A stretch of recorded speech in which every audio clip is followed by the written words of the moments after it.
Hi, film addicts. Thanks for tuning in. Today, we have one of my favorite guests. It's Rob Hampton. Rob is a TV director, producer, writer, and editor. And he just did an amazing documentary called Super 8 Days, Daze. And he's the executive producer of the new short form series, Letters from Hollywood on TCM. Rob, welcome to the show. Hey, it's great to be here. Thanks, Marilyn. Yeah, Rob, where you are recording live with me today from in the world? I am in sunny Los Angeles, and I am very grateful right now. Yeah, and a tough winter, looks like. Yeah, some of my friends in Texas and the Midwest are freezing. So, Rob, I'm just so excited to have you. You're one of my first TV directors, I think, that's on the show. So, I wanted to know, like, growing up, what was one of your favorite movies? Well, has anybody done Jaws yet? Because I have to do Jaws. You can do Jaws. All right, great. I feel like I have kind of a unique take on Jaws, which is that I actually grew up on Cape Cod, and that's in Massachusetts, if anyone doesn't know. And that's where they shot Jaws. They actually shot it on the island of Martha's Vineyard, which is part of Cape Cod. And so I was like 10 years old, maybe 11. And we just knew that it was being filmed in our backyard. And we were very excited about it. Like a big, giant movie production is happening in our home, you know? And so, I mean, that went on for almost a year. And meanwhile, I really love like classic monster movies and science fiction and stuff. So my mom was like, hey, Rob, you know, I'm actually reading this book about a giant shark and they're filming the movie here. So everybody was anticipating this movie coming out and everything. So, of course, summer of 75, when it came out, we all lined up at the mall cinemas, you know, and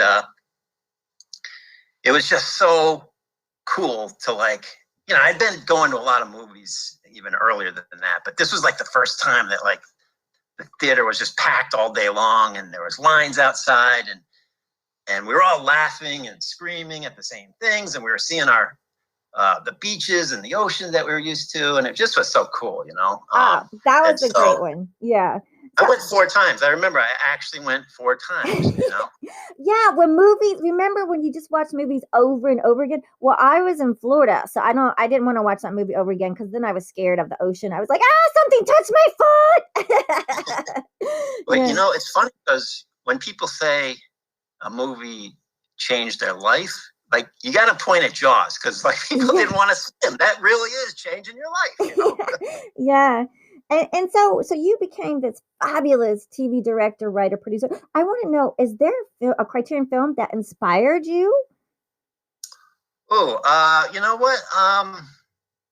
It's a long list of movies. I would, I'm just going to go with the one that just, my daughter just bought me for Christmas, which is Dr. Strangelove. And I just love that movie. We just watched it again. And, you know, it's not like laugh out loud funny for people who aren't familiar with it, but I just crack up the whole time. I just remember when I was a kid, you know, you have the TV guide, right? And like there'd be whatever movie was coming on, have a little word description, like thriller or comedy or drama.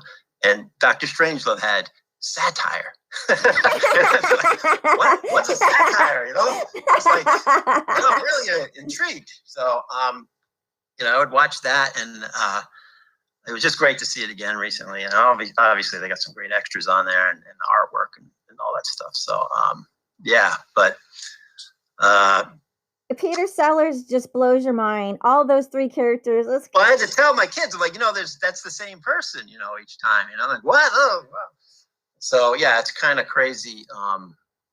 And then I had to go on YouTube and show them all these great moments from Pink Panther movies and things like that. So, but I actually, you know, going back to Jaws, I actually made a Super 8 version of Jaws after I saw it, and that was my big thing back then. Was I didn't just love movies; I actually went out in the backyard and made some. You know. Oh Jaws. My gosh! Would you use a toy? Did you use like a plastic toy? Well, you know, for a lot of them, yeah. Like we would make, like I made an Alien movie and a King Kong movie, and we used toys for that and everything. But for Jaws, my grandfather actually made a styrofoam shark head and a fin. So we actually put it in the water and acted around. Now, the funny thing is, I mean, I like I said, I grew up on Cape Cod, but I actually made this movie down in Connecticut where my grandparents lived, and they lived on a freshwater river. So, it's just kind of funny. I didn't use the saltwater oceans or the beautiful beaches of Cape Cod. I actually went down and shot this on summer break. It was like I'd be like 13 or 14, and we'd make movies in the summer when I would visit my grandparents. So and you can see all of that in the documentary I made. We just come up with whatever we could. We did Star Trek and James Bond and just probably a dozen others. So we definitely got to talk. I did a spoof like a James Bond secret agent man, and he was the Quest for the Holy Bull. I had the age superheroes. I had Wondering Woman, Batty Man, Aquaman. It's just so fun to do those. I want to know, did you have a fishing pole? Did you use a fishing pole to pull the shark around?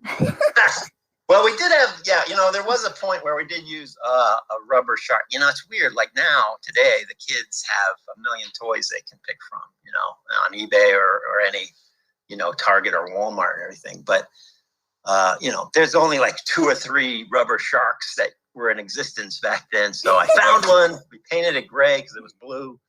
And we put it in a fish tank, and we used river water in there so you could see the full body, So, oh, that's we use our hands outside of the frame, to move things around instead of actually using a fishing pole. That's funny.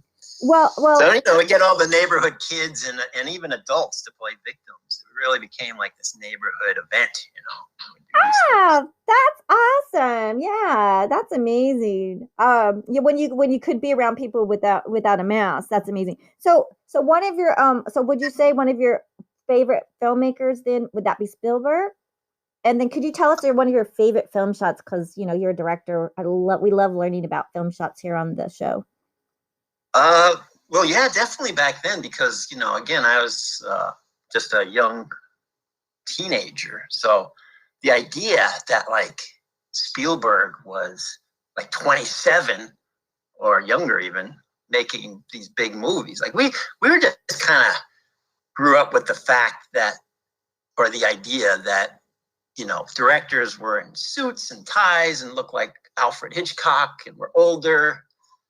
And then you got this young kid making the biggest movie there was, and it's like, and I got to say, anytime I made these movies back then, people are like, oh, you're the next Spielberg. Like that, they never said you're the next Hitchcock. It was always because Spielberg was like the young, hot director that was, had long hair and glasses or whatever, and was really setting the industry ablaze. So, yeah, he was definitely the standard at the time, And then you get older, and there's other, you start to explore. And again, I went back to Kubrick. I mean, my mom took me to see 2001 when I was like 4 years old. I grew up with a single parent, my mom, and I had no brothers or sisters, so we go to movies a lot. And she was only 20 years older than me. So if she wanted to go to the movies, she would have to bring me. So, I saw things like Planet of the Apes in 2001 and James Bond movies when I was like 5 or 6 years old. So I definitely remember a lot of that.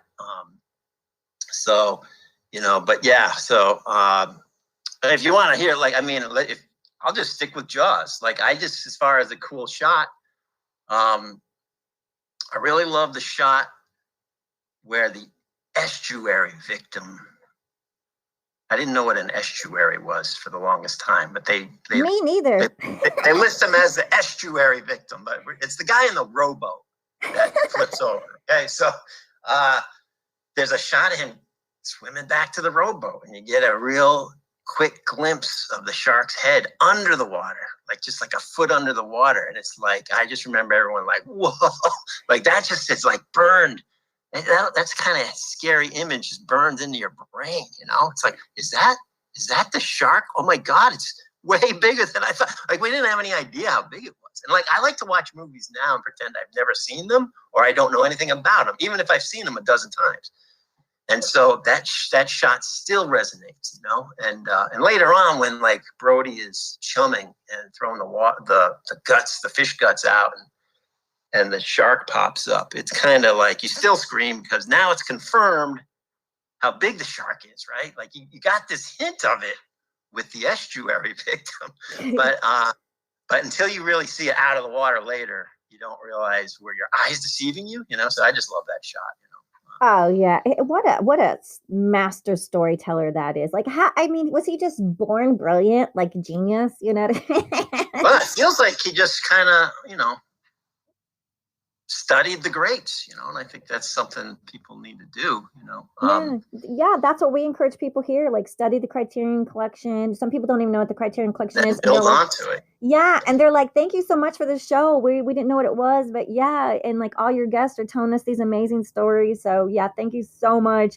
And I want to ask you. So can you tell us about like how you started, because you came from Cape Cod and you were the only son, and your mom was a single parent. How did you you made it? Well, thank you. I feel like I'm still climbing, you know, but that's kind of the fun of it. Yeah, so I was making all these movies and all through junior high and high school, and then college came, and it's like, oh, hey, people are actually going to film school. So I wanted to stay close to home, so I went to Boston University, and it was like a film and TV program there.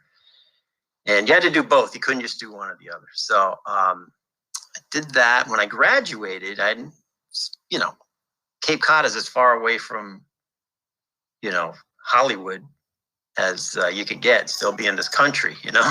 So and that's what do you call it? Angela Lansbury, Murder, She Wrote territory, right? Oh, okay. Right? I'm sticking with Jaws, but yeah.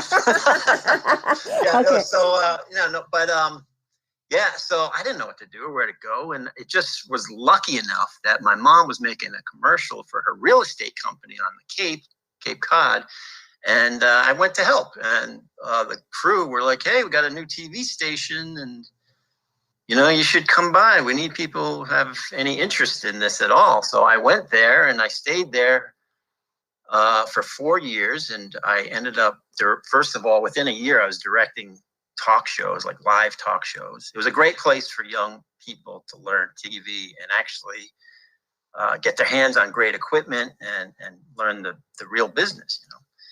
And so, and then I started writing, producing, and directing and editing a lot of their commercials. So after about 4 years of that, I had always wanted to get to LA, you know, and I took a few trips out here to see if I liked it. Of course I did. So I quit my job out there, and my girlfriend at the time, who's now my wife, we drove out here with no money, hardly, just a little bit, and no connections. We had rented an apartment on a vacation a couple months earlier. So we had that waiting for us when we got here. Came out here. I had a bunch of VHS tapes that had my demo reels on it. Days of VHS tapes. Oh my gosh, how hard was it? It was so expensive back then. Yeah.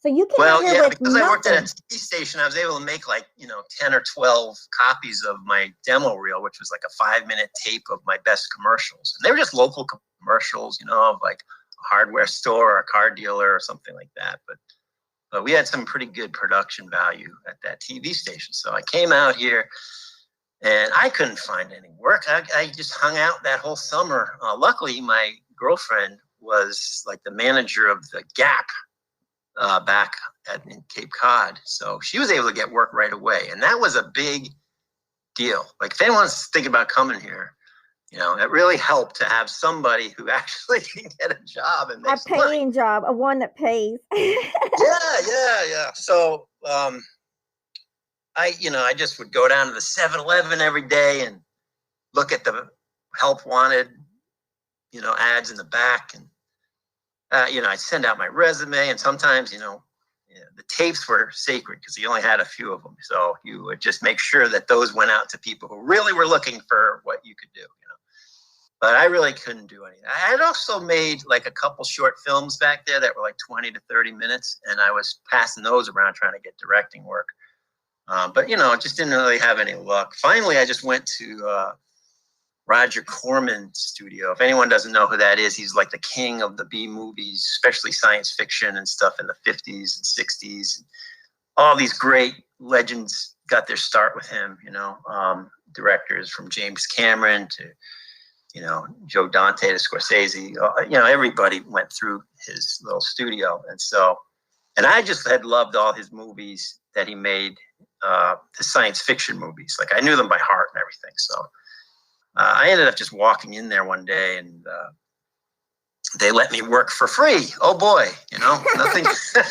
Yep, I'm an intern. But I was like, hey, I'm in. It's like I had to break in somehow. So I worked there for a couple of weeks, and after a few weeks working on this, very, I won't make fun of it, but it was a low budget horror film.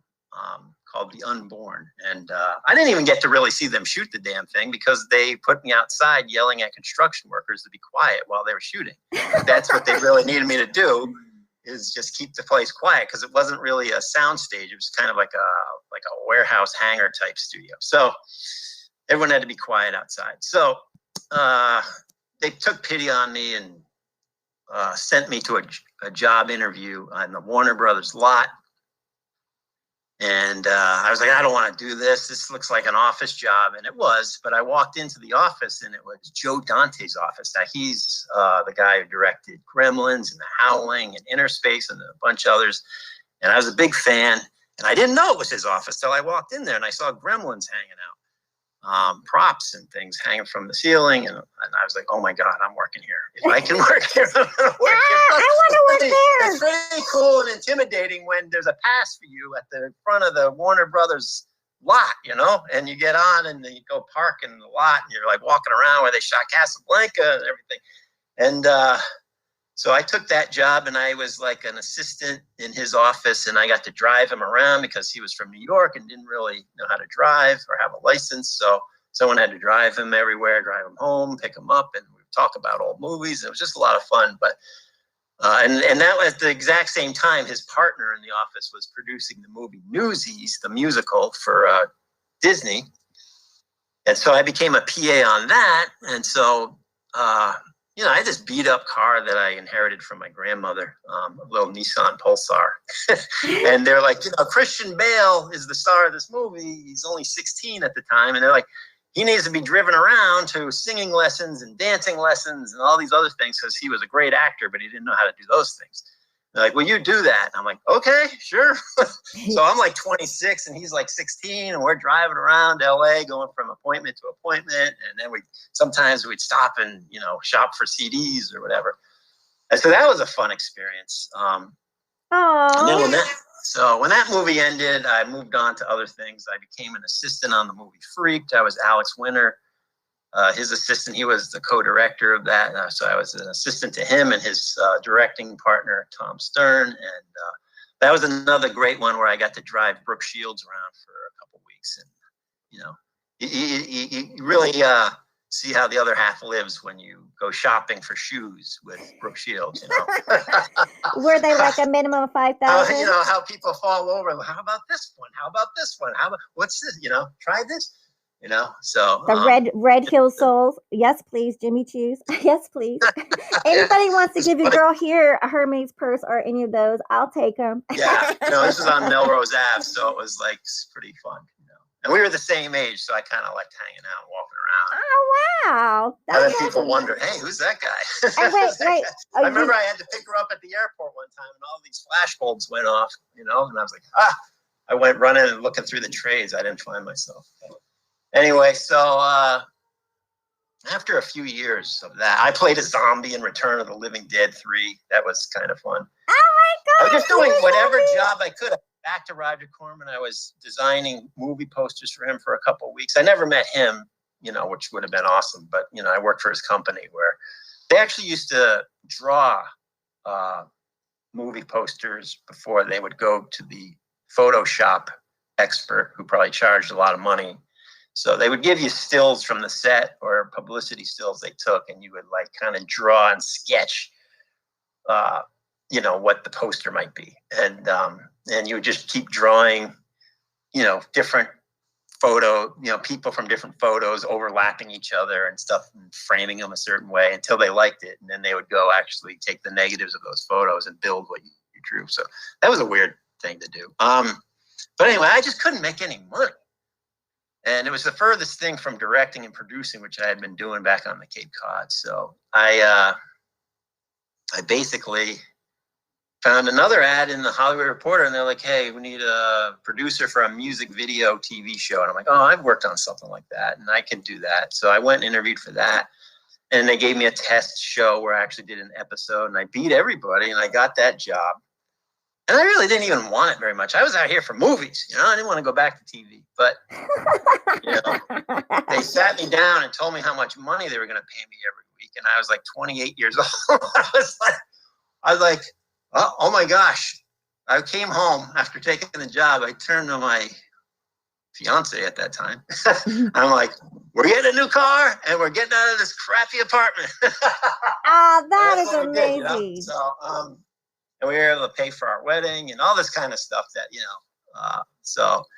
and I've just been in TV ever since. So I produced a couple shows for that company for a while. Then I went into kind of, movie and TV marketing, like what we call on-air promos, where, you promote a movie or a TV show by, a lot of people call them commercials, but they're promos, and I've been very good at that for years. And I direct a lot of them. I produce a lot of them.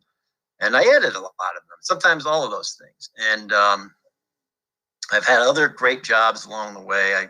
I've written TV shows. I've written stuff for like History Channel and Travel Channel and FX Network. Like I wrote the first episode of Ancient Aliens, which is my gosh, are you serious? That was like the biggest hit forever for History Channel. And, I didn't know it at the time that was going to be a big series. It was just the first 2-hour special, like a one-time special. And I got really well versed in that world and wrote this thing. And then it went to TV series. And I'm like, we covered everything, I thought, but no, I guess not. It's been going on for years still. So, I started my own production company, Splat Pictures, and I produce and direct everything that comes through there. And we used to and I also edit. So if you can do more than one thing, I think that's the best advice I can give you is I get a lot of people calling me for work and they can only do one job. They're a director of photography or they're a writer or something. And if, I don't have that work for them, they kind of don't have any other options because that's what they do. But if if a DP knew how to color really well, I could use that, So a colorist or if somebody who's a writer, knew more than just writing screenplays, but knew how to write, promotions or trailers or something like that, I could use them for that. So, it just kind of helps to have multi-talents, I think. And, there was I remember I edited almost a full season of promos for the show Scrubs, and that was really fun. So I like to do different things, and I constantly worry about not having work like a lot of people in this town, but somehow it comes to you. You just got to wait it out when there's slow time. Sometimes you're crazy busy forever. And then other times you're kind of dead for a while and you're like, gee, am I a loser? What's going on here? It's really this tightrope you walk where you think you're doing really great, and other times when you think you're done. No. Well, can you let everyone know where they can keep up with you, because your Splat Productions and you have your Super 8 Days, Daze, that's on YouTube, that showing the movies you made as a kid. Then it went to it's on Amazon, and now you made into documentary, and it's in over 30 film festivals. Can you share a little bit and how people can keep up with you? Like, are you on Facebook, or where do they look at your work? Sure. So basically, so the movie Super 8 Days, I'm trying to get people to watch because we're really proud of that one. So my buddy who was acted in a lot of the movies, he like played Chief Brody in our Jaws Super 8 version, you know. He and I put this 15-minute documentary together, and it's, like you said, it's been in many festivals. It even played at Comic-Con in San Diego, which was really cool. Nice. And we just put it up on Amazon. So it's up on Amazon Prime. So please check it out there, because I think they're pulling down a lot of films that aren't being seen. I just read that today. They're not accepting more short films or more documentaries, which is too bad. So I'd love it if people checked it out there. If you can't find it there, it's at super8daze.com. Also, again, it's super, the number 8, DAZE. How clever, right? Yeah. .com. So super8daze.com. And if you want to see the work I've been doing for the last 20 years with my company, I'm at splatpictures.com, SPLAT pictures.com. So, and working on some current stuff that is kind of exciting, and just always trying to move forward, you know. Well, we are just so happy that you came on the show and so excited. You're a fantastic story and inspiration to anyone that wants to be a writer, director, producer. You came here with just, a dream, and you started, working for people as an assistant, a limo driver. You got your way into a TV show, so it's possible. Anything's possible. But you also have spectacular talent as a writer, director, and producer. I am definitely going to be watching your Super 8 Days on Amazon, and I encourage everyone that's listening, please check it out. And you can keep up with Rob. Do you have any social media, like a Facebook page they can keep up with you? Well, the movie Super 8 Days has a Facebook page. Oh, great. So you can find it there. And, I only put up geeky and cool stuff on my Instagram, so that's that. My username is Splatco, SPLATCO. So I usually put up stuff I'm shooting or working on there, and any fun things I do. Like my daughters and I just did Evel Knievel jump. We got one of those little toys, the Evel Knievel stunt cycle. Nice. And we've been having fun with that lately. But yeah, really great to be with you. Yeah. Again, if anybody, wants to reach out to me through splatpictures.com if they need any advice or anything. I always love telling people, because you're right. I came out here with nothing, no connections, no money really. If you're thinking about coming out here, I would give you 2 things of advice. One is try and do something back where you live that will help you, because starting at the bottom out here is hard. It's really hard. So if you could write where you are or produce something where you are, it'd be easier to do those kind of jobs out here when you have something to show, or you can move laterally across instead of going straight up the chain. And then when you are here, you got to be proactive. I think one of my mistakes is I got here and I was like, okay, I'm here. You can come find me. Yeah. You really got to like force yourself. Like, I was a shy kid, but it's like you got to force yourself to go to these parties or to work on somebody's project that you don't really think is going to help you, because you're going to meet people, and like meeting people is key to doing anything out here. So yeah, and then you have to have the talent in the writing, directing, producing to back it up, because they'll say, what do you have? And if you don't have something, and it's better to have something completed. Yeah. Well, I am just so happy. You've been fantastic. Thanks for listening to our lovely audience. We just broke into top 12, top 23, and top 40 into Apple. Thank you to our audience. Thank you for listening. And we are just so happy to have Rob Hampton on the show today. Everyone, yeah, thank you so much. And thank you. Yeah, and do check out. I passed the audition, I guess. Yeah, and don't worry about things, Marilyn. I'm really just hoping you'll be entertaining for even a minute, Oh, yeah, you were definitely entertaining. And I'm sure your Super 8 Days film will be festival winners. And thank you so much for supporting the channel, everyone. And, and checking out Super 8 Days. splatpictures.com, Rob Hampton. Thank you so much. Cheers to everyone. Thank you.